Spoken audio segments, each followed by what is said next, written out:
शिक्षक साथियों नमस्कार। मैं रुपेश राजपूत। मैं उत्तर प्रदेश बेसिक शिक्षा परिषद द्वारा संचालित पूर्व माध्यमिक विद्यालय में विज्ञान शिक्षक के रूप में कार्यरत हूँ। साथियों, अब जानते हैं कि विभाग द्वारा हमें 3 हस्त पुस्तिकाओं को पीडीएफ फाइल के रूप में भेजा गया है और जिनसे संबंधित प्रश्न फ़ोन पर विभाग द्वारा पूछे जा रहे हैं। क्योंकि पीडीएफ फाइल मोबाइल पर प्राप्त हुई है, ना कि लिखित रूप में, और अधिकांश शिक्षकों के पास लैपटॉप भी नहीं है और मोबाइल की छोटी स्क्रीन पर इन्हें पढ़ने में समस्या आ रही है। इन पुस्तिकाओं में पेज भी बहुत हैं। किसी किसी पाठ्य पुस्तिका में तो 300 तक पेज हैं। मोबाइल पर इन्हें पढ़ना आसान कार्य तो है नहीं, इसलिए मैंने सोचा कि क्यों ना इसके बारे में एक वीडियो बनाया जाए जो इनको समझने में हमें सहायता प्रदान करे। यही सोचते हुए मैंने तीनों हस्त पुस्तिकाओं के लिए वीडियो बनाने का प्रयास किया है। आशा है आप लोगों को पसंद आएगा। साथियों, इस वीडियो के प्रारंभ में ही मैं ये डिस्क्लेमर डाल रहा हूँ कि जो वीडियो मैंने बनाया है ये केवल शैक्षिक उद्देश्य के लिए है और मैं किसी भी ऐसी गलती के लिए पहले ही क्षमा मांगता हूँ जो मेरे उच्चारण से या किसी बात को बोलने में त्रुटि हो सकती है। साथियों, इस वीडियो में मैं तीनों हस्त पुस्तिकाओं का आरंभिक परिचय आपको प्रदान करूँगा। इन तीनों हस्त पुस्तिकाओं के नाम हैं टीचर कंपेंडियम, जिसमें 265 पेज हैं। दूसरी हस्त पुस्तिका है ध्यानाकर्षण, जिसमें 142 पेज हैं। और तीसरी है आधारशिला, जिसमें 303 पेज हैं।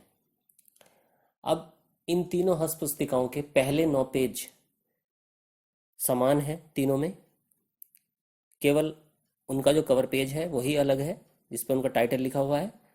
इसीलिए हम इस वीडियो में शुरू के जो 9 पेज हैं उन पर चर्चा करेंगे कि उनमें क्या है। तो साथियों, इन तीनों हस्त पुस्तिकाओं का जो पहला पेज है वो इनका कवर पेज है, जिन पे इनका शीर्षक लिखा हुआ है, और दूसरे पेज पर इन हस्त पुस्तिकाओं का एक संक्षिप्त परिचय और इनके उपयोगार्थ सुझाव दिए गए हैं। पेज नंबर 2 में लिखा गया है कि प्राथमिक शिक्षा को व्यक्तित्व निर्माण की आधारशिला माना गया है, जिसके लिए हम सभी शिक्षक विभिन्न कार्यकलापों के माध्यम से प्रयासरत रहते हैं। विद्यालय का जो वातावरण है वो और शिक्षण अधिगम प्रक्रिया को और अधिक प्रासंगिक और व्यावहारिक बनाने के लिए 3 हस्त पुस्तिकाएं विकसित की गई हैं जो एक दूसरे की पूरक हैं। इन हस्त पुस्तिकाओं की विशेषताएं इस प्रकार हैं। पहले आधारशिला। आधारशिला में कक्षा 1 और 2 के बच्चों में भाषा और गणित की गहरी और बुनियादी समझ विकसित करने के लिए जरूरी जानकारियां और रोचक गतिविधियां बताई गई हैं।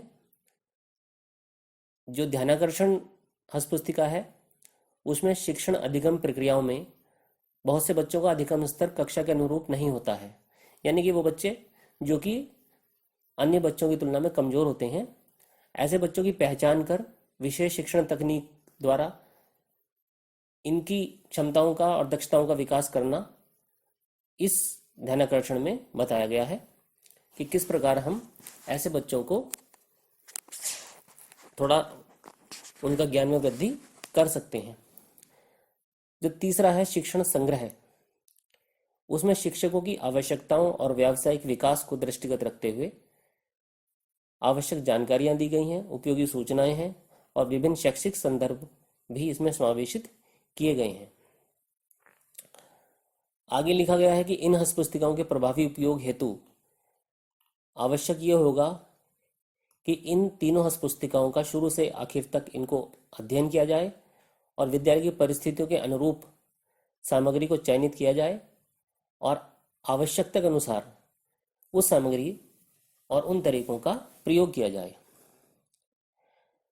ऐसी प्रॉब्लम्स को हम आइडेंटिफाई करें जो हमें लगता है कि ये कठिन है या स्पष्ट नहीं है, और प्रशिक्षण के दौरान ऐसी प्रॉब्लम्स को आप संबंधित जो पर्यवेक्षण अधिकारी हैं उनसे स्पष्ट करें और फिर अपनी कक्षा में उसको लागू करें।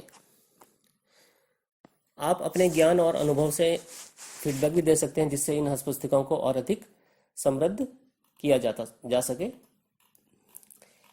अब पेज नंबर 3 पे फिर कवर पेज आ जाता है और पेज नंबर 4 पे इन तीनों हस्तपुस्तिकाओं के विकास में इनके संरक्षण, निर्देशन, संकल्पना, परामर्श, समन्वयन, संपादन, लेखन मंडल और तकनीकी सहयोग में जिन जिन महानुभावों का सहयोग रहा है उनके नाम और उनके संक्षिप्त परिचय दिए गए हैं।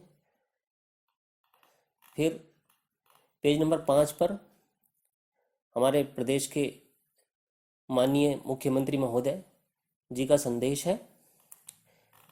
पेज नंबर 6 पर हमारे राज्य मंत्री स्वतंत्र प्रभार बेसिक शिक्षा उत्तर प्रदेश के डॉक्टर सतीश चंद्र द्विवेदी जी का संदेश है। पेज नंबर 7 पर रेणुका कुमार जी जो अपर मुख्य सचिव हैं बेसिक शिक्षा की उत्तर प्रदेश शासन लखनऊ, उनका संदेश है।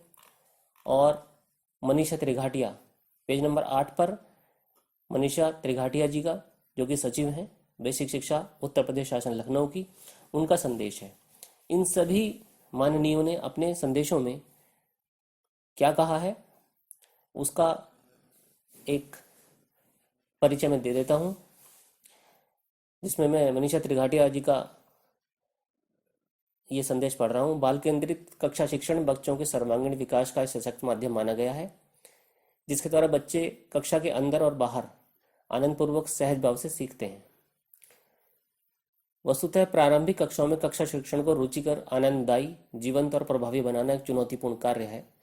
इसको मूर्त रूप देने की दिशा में राज्य परियोजना कार्यालय और समग्र शिक्षा अभियान उत्तर प्रदेश के द्वारा सतत प्रयास किए जा रहे हैं। प्रारंभिक स्तर पर शिक्षकों की आवश्यकताओं और उनके शिक्षण कार्य में आने वाली कठिनाइयों और समस्याओं को ध्यान में रखकर शिक्षकों के प्रयोग के लिए 3 हस्तपुस्तिकाएं विकसित की गई हैं, जिनका नाम है ध्यानाकर्षण, आधारशिला और शिक्षण संग्रह। मुझे आशा ही नहीं विश्वास है कि शिक्षकगण इन हस्तपुस्तिकाओं का उपयोग करेंगे और अपने दैनिक कक्षा शिक्षण अभ्यास को रुचिकर और बाल उपयोगी बना सकेंगे। तो इसी प्रकार की अपेक्षा हमसे हमारे सभी माननीय अधिकारियों, मंत्री एवं मुख्यमंत्री महोदय द्वारा की गई है। इसके बाद पेज नंबर 9 है जो कि प्राक्कथन है। प्राक्कथन जैसा कि आप जानते ही हैं, ये भी एक कॉमन डॉक्यूमेंट है सभी पुस्तकों का, जो गुणवत्ता प्रकोष्ठ के द्वारा लिखा गया है। इसमें इन तीनों हस्तपुस्तिकाओं का एक सूक्ष्म विवरण दिया गया है, जैसा कि मैं पहले ही बता चुका हूं कि ध्यानाकर्षण किस लिए है, आधारशिला का क्या उपयोग है और शिक्षण संग्रह का क्या उपयोग है। तो इस प्रकार ये एक कॉमन भाग है तीनों हस्तपुस्तिकाओं का, जो पेज नंबर 1 से 9 तक है। इसके बाद प्रत्येक कार्यपुस्तिका का अलग अलग विवरण दिया जाएगा कि उसमें क्या है।